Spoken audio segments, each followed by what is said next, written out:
Hello, this is Crypto Neptune, and on for yet another Telcoin video. We're going to talk about what is on the horizon for Telcoin and what are the next steps to get Telcoin to the next level. Remember, nothing I say is financial advice, only use risk capital, and thank you to those who continue to support the channel. So, the first thing we want to do is look at the price action first. So, we're up 9.89% over the last 7 days. So we were at the 006 point, and then we kind of moved up into the right a little bit. So nice to see some positive price action. Remember, we had that initial run up to 008 on the bank hearing day, and then we pulled back to 006. And now we're starting to gain strength again. But what are the next steps for Telcoin? And we're waiting on the final step for the bank approval to be truly that digital asset bank, or we're trying to get that bank charter. So the final steps, some people are saying it'll be done right around February. I'm feeling potentially it could be earlier, just kind of gauging by how the atmosphere and how everybody was in the room when I was at the bank hearing. So I would venture to say it'd be maybe a little bit quicker than that, maybe sometime in January, but don't hold me to it. So we will see what happens there. So this will be a nice catalyst to potentially get us to 1 cent. Another potential catalyst essentially would be adding more customers. So Patrick Gearhart mentioned that Telcoin is actively looking to add more customers. And then as you can see here, Telcoin got the listing on Blowfin Exchange. So 38 new spots listed. So in the mix is Telcoin. So a good get for Telcoin, more visibility, more people using Telcoin, and potentially those new people could potentially move that Telcoin to the Telcoin app because we want more and more uses of the Telcoin app. So we don't want to lose sight of that. And then again, talking about customers, we're going to go over to Andrew's page here. Shout out to Andrew and the work that he does for the community. So he had a nice post here. He says, "Tell fam, this is why you need to jump on the Telcoin Association Discord." And there's some nice nuggets in here just to keep all updated. So Telcoin is trying to get the listing with CoinStore. So they're knocking on the door and they have a meeting. And then they have a connection with Maria. She's at Uphold. And looks like she also has a connection with Kraken. But so it looks like we could kill two birds with one stone, getting potentially listed with Uphold and then potentially getting our foot in the door with Kraken. So I like what's going on here. And then Coinbase, again, Telcoin's trying to figure out what they can do to accelerate the process as far as getting listed on Coinbase. Remember, guys, we have a working app. So we have a working app. We have an active, engaged community. Continue to be actively engaged because they look for all this stuff. Obviously, they look for volume. That's a key thing. People, they want to know, well, why did one project get listed and then not the other? Volume is a big indicator, but another thing is a lively and passionate community, and we have that. So we need to make sure that we continue to have that big presence on social media everywhere in order for them to, okay, we need to list you. But again, we have 100,000 plus followers on X. It's nothing to sneeze at. And then here looks like BitMEX is in the conversation. eToro looks like they won't even look at us until we have a $1.5 billion market cap. So honestly, just put them in our back pocket. And, it sounds like they're just kind of dragging their feet anyway. But at least that's on the list.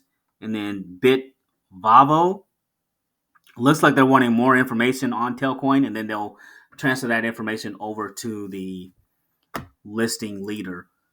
And then within the comments, which I found kind of interesting, let's see.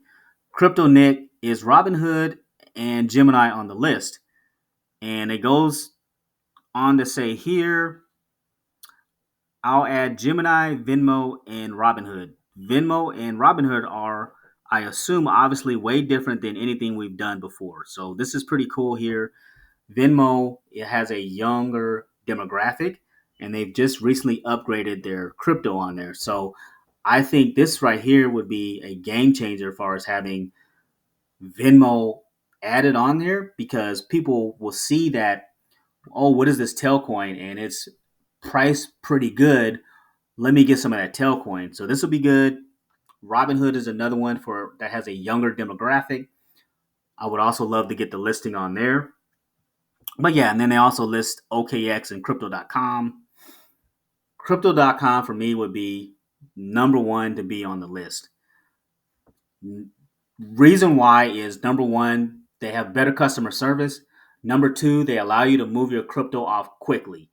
With Coinbase, they have that weird 7-day hold where if you buy crypto on Coinbase, you have to keep it on there for like 7 days before you can withdraw from the platform. So far as being customer friendly, far as having more promos, crypto.com does a great job. I use it a lot of doing promos to elevate your crypto project.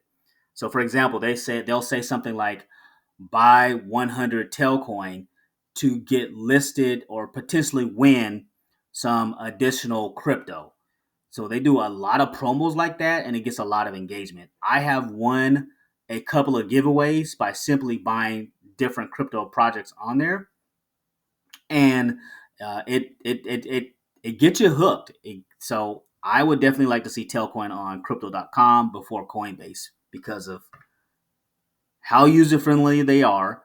They're not always locking their app up like Coinbase does, but that's just me. So, and then after that, what is next? So beta mainnet, that's also what's next. So we will be looking to go to mainnet and continue to press mobile network operators and getting them using the Telcoin network. And again, the hope is for telecom providers to have their subscribers use our service.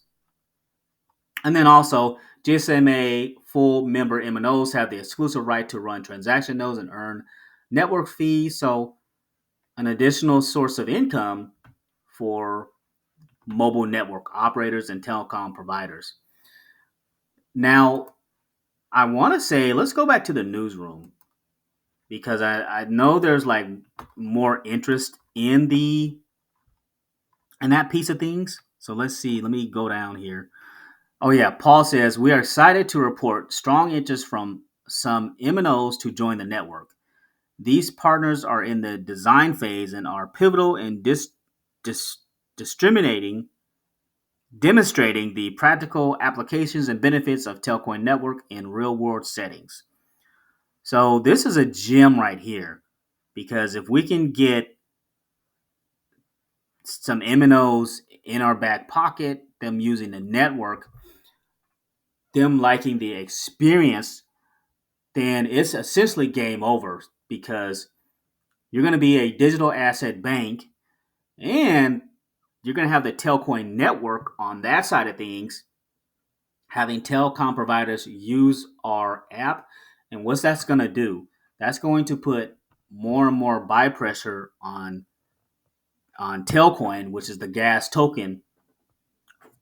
Anything you do within the Telcoin app, within the Telcoin network, you're going to need Telcoin. So this is huge right here. So a lot of exciting stuff in the works for Telcoin. And what if it's like a big name mobile network operator? What if it's like it's endless possibilities, but the fact that we're shifting into a new paradigm because telecom providers know that they need access to blockchain technology now. We're moving more towards AI and stuff like that. So companies are willing to be more open-minded and shift gears, and we have the perfect solution for them with the Telcoin network. So I hope this video provided you some value. those are the next steps for Telcoin as we move into the end of the year, move into 2025, and definitely hoping for more of that price appreciation as I'm feeling these particular steps will help move us in that direction. I want to thank you for listening and thanks for stopping by.